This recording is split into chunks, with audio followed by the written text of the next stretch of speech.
Eu sou Mário Persona e essas são as respostas que eu dei aos que me perguntaram sobre a Bíblia. Alguns me repreenderam pelo tom alarmista das minhas mensagens sobre o coronavírus nas redes sociais, uns apostando numa teoria conspiratória de que a China criou o vírus para ganhar dinheiro, outros dizendo que era muito alarde para um resfriado comum, e outros ainda dizendo que isso que eu estou fazendo é falta de fé. A questão é que quando você conhece a Bíblia, conhece também a natureza humana. E o que acontecia nas quarentenas do passado, quando cidades eram sitiadas por um exército inimigo, eram coisas bastante sérias. Uns morriam de fome, outros comiam os próprios filhos. O ser humano pode até cantar das varandas da Itália, mas quando a água bate no queixo, ele invade o apartamento do vizinho e é capaz de matar para sobreviver. Foi assim muitas vezes na história de Israel e do mundo, como neste exemplo do cerco de Samaria, que você lê em 2 Reis na Bíblia. E sucedeu depois disso que Ben-Hadad, rei da Síria, ajuntou todo o seu exército e subiu e cercou a Samaria. E houve grande fome em Samaria, porque eis que a cercaram, até que se vendeu uma cabeça de jumento por 80 peças de prata, e a quarta parte de um cabo de esterco de pombas por 5 peças de prata. E sucedeu que, passando o rei pelo muro, uma mulher lhe bradou, dizendo: Acode-me, ó rei, meu senhor. E ele lhe disse: Se o Senhor te não acode, de onde te acudirei eu? Da eira ou do lagar? Disse-lhe mais o rei: Que tens? E disse ela: Esta mulher me disse: Dá cá o teu filho, para que hoje o comamos, e amanhã comeremos o meu. Cozemos, pois, o meu filho e o comemos. Mas dizendo-lhe eu ao outro dia: Dá cá o teu filho, para que o comamos, escondeu o seu filho. E sucedeu que, ouvindo o rei as palavras desta mulher, rasgou as suas vestes e ia passando pelo muro, e o povo viu que o rei trazia cilício por dentro sobre a sua carne. 2 Reis 6, 24 a 30. Era um estado de luto, de dor. No Brasil e em outros países, presos estão fugindo das cadeias ou sendo soltos, o que significa mais violência nas ruas com o efetivo policial reduzido quando o vírus atingir também suas fileiras. Eu vi a notícia de um ônibus sendo incendiado em São Paulo. Na China, onde a lei é rigorosa, qualquer desobediência civil é tratada na bala, resolve na bala. Mas não na maioria dos países, e principalmente aqui no terceiro mundo, Brasil, onde impera a lei de Gerson, e não existe o respeito à autoridade. Ao cristão, a ordem é clara quanto ao modo de se comportar. Ouvistes o que foi dito, olho por olho e dente por dente. Eu, porém, diz o Senhor, eu, porém, vos digo que não resistais ao mal, mas a qualquer que te bater na face direita, oferece-lhe também a outra. E ao que quiser pleitear contigo e tirar-te a túnica, larga-lhe também a capa. E se qualquer te obrigar a caminhar 1 milha, vai com ele 2. Dá a quem te pedir e não te desvies daquele que quiser que lhe emprestes. Ouvistes que foi dito: amarás o teu próximo e odiarás o teu inimigo. Eu, porém, vos digo: amai a vossos inimigos, bendizei aos que vos maldizem, fazei bem aos que vos odeiam, e orai pelos que vos maltratam e vos perseguem, para que sejais filhos do vosso Pai que está nos céus. Mateus 5, 38 a 44. Então, se ao cristão não cabe o enfrentamento armado, como cabia aos israelitas, cuja esperança estava na terra e não no céu, nós temos uma outra estratégia de combate que envolve armas ainda mais poderosas do que espadas ou mísseis. Nós temos o Senhor ao nosso lado. Mas isso não significa tratar levianamente o perigo, e sim precaver-se contra ele, estar preparado. Se o ferro está embotado e não se lhe afia o corte, é preciso redobrar a força, mas a sabedoria resolve com bom êxito. Se a cobra morder antes de estar encantada, não há vantagem no encantador. Eclesiastes 10, de 10 a 11, falando de prudência no tratar das coisas. Ainda tenho muito claro na minha memória a imagem do meu pai quando tinha 9 anos de idade, e eu ficava ao lado dele, ele ouvindo as notícias em 1964, no enorme rádio Philco. Quando meu pai percebeu o que estava acontecendo, ele foi ao armazém e procurou fazer provisão do que poderíamos precisar nas semanas seguintes, porque ninguém aqui no Brasil sabia o que viria a seguir. Hoje, isso é história. Mas Como no ditado, cautela e caldo de galinha não fazem mal a ninguém, eu acho que meu pai deve ter comprado também caldo de galinha naquela época. Eu não sou pessimista, eu sou realista e com total confiança no Senhor. E digo isto porque um crente nunca deve temer a morte ou tempos difíceis, mas deve ser prudente para não comprometer a si mesmo e prejudicar sua família e seus semelhantes. Mas da mesma Bíblia que me dá a certeza da salvação eterna pela fé em Jesus, eu aprendo que o prudente prevê o mal e esconde-se, mas os simples passam e acabam pagando. E Davi se conduzia com prudência em todos os seus caminhos, e o Senhor era com ele. Provérbios 22, 3 e 1 Samuel 18, 14. Ora, acaso não foi com prudência que José no Egito atendeu à direção do Senhor e armazenou comida nos 7 anos de vacas gordas e de prosperidade, para poder salvar o país e muitos outros povos da fome nos 7 anos de vacas magras de carestia? Você pode ler a história toda, está lá em Gênesis 41. E todas as terras vinham ao Egito para comprar de José, porque a fome prevaleceu em todo o mundo. Gênesis 41, 30 e 57. O mesmo exemplo de prudência nós vemos no conselho dado por Paulo aos seus captores quando o navio em que viajavam estava prestes a naufragar. Leia o capítulo 27 de Atos, você vai encontrar isso também. Portanto, é perfeitamente cabível para um cristão estar atento aos riscos, providenciar soluções e avisar as pessoas do perigo. Ou ele mesmo, o cristão, será tido por responsável e leviano. Antigamente, os formadores de opinião de hoje, eram chamados atalaias, que o dicionário hebraico define como alguém que toma cuidado, olha ao redor, vigia, observa, presta atenção.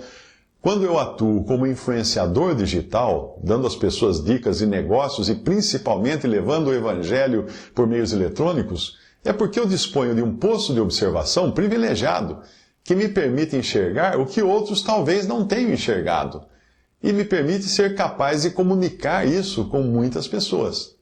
Quando foi inventada a luneta, os comerciantes venezianos eram, por assim dizer, atalaias, só que para si mesmos, porque eles construíam altas torres, você encontra ainda essas torres altas lá em Veneza, e usavam lunetas, não para observar a lua, mas, por assim dizer, prever o futuro. De lá de cima da torre, com a ajuda da luneta, ele podia identificar que mercadoria iria chegar, porque ele enxergava antes de todos os outros os navios que chegavam das Índias. E pelas bandeiras eles sabiam qual seria a carga. Com isso eles podiam descer da torre correndo e especular no mercado de especiarias antes de os navios chegarem no porto, pois eles sabiam que os preços iriam despencar. Eles faziam como fazem os investidores hoje, principalmente pensando em si mesmos.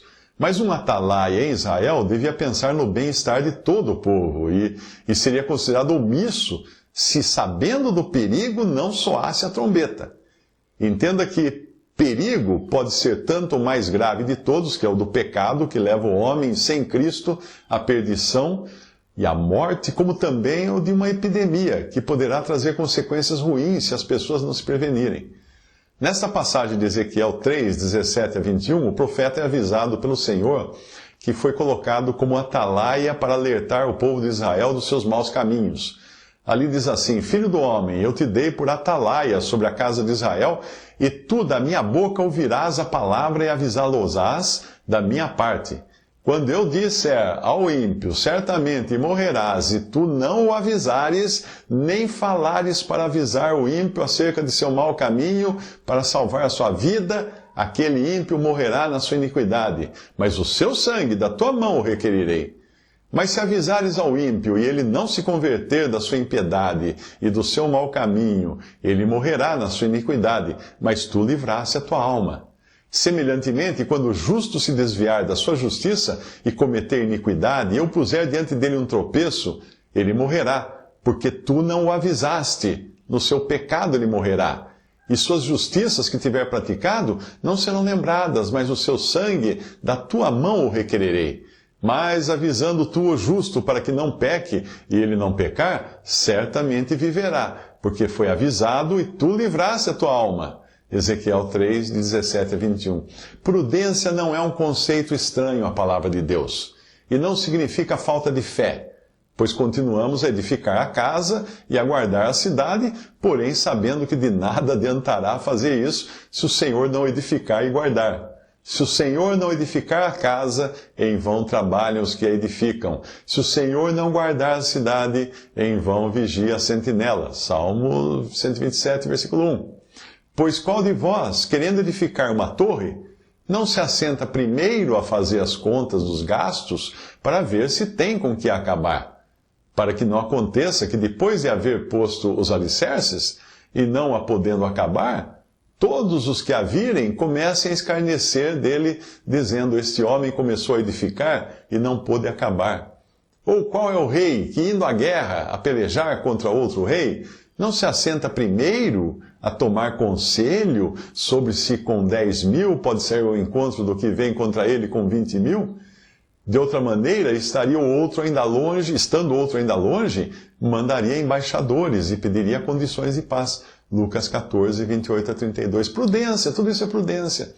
Em tempos difíceis, trabalhamos de sobreaviso, como os judeus que voltaram do exílio para reedificar Jerusalém, e eles tinham a espada ao alcance da mão. Como cristãos, nós devemos dar exemplo de prudência de pessoas adultas na fé, não de inconsequência pueril.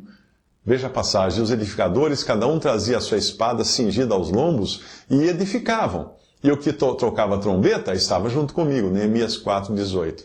Então, se você está pensando em abastecer sua despensa e se preparar para o que der e vier, sugiro que antes tenha a certeza de estar bem alimentado com o pão que veio do céu, que é Jesus.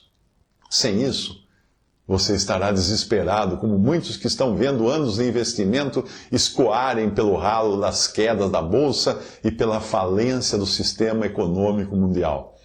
Tenha também a certeza de estar bem protegido e pronto para o combate, seguindo as instruções que a palavra de Deus dá para o salvo, listando em Efésios 6 as armas e equipamentos que você deve ter em toda ocasião, e lembrando sempre da demonstração de 2 Coríntios 10, de 3 a 5, que diz assim, que andando na carne não militamos segundo a carne, porque as armas da nossa milícia não são carnais, mas sim poderosas em Deus para a destruição das fortalezas, destruindo os conselhos e toda altivez que se levanta contra o conhecimento de Deus e levando cativo todo o entendimento à obediência de Cristo. Agora pegue lápis e papel que vou dar uma lista das armas e equipamentos para você ter em mãos o tempo todo, não só em tempos de epidemia. Vamos lá? Sede fortalecidos no Senhor e na força do seu poder. Revesti-vos de toda a armadura de Deus para poderdes ficar firmes contra as ciladas do diabo.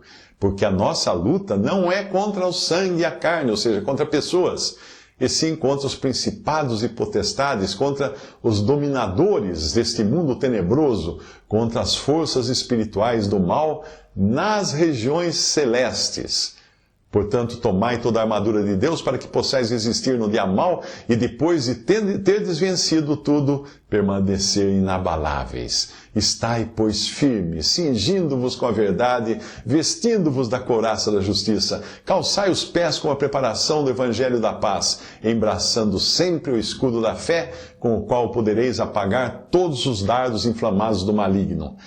Tomai também o capacete da salvação e a espada do Espírito, que é a palavra de Deus, com toda oração e súplica, orando em todo o tempo no Espírito, e para isto vigiando com toda perseverança e súplica por todos os santos. Efésios 6, de 10 a 18. Visite respondi.com.br. Adquira os livros ou baixe e-books. Visite 3minutos.net. Baixe o aplicativo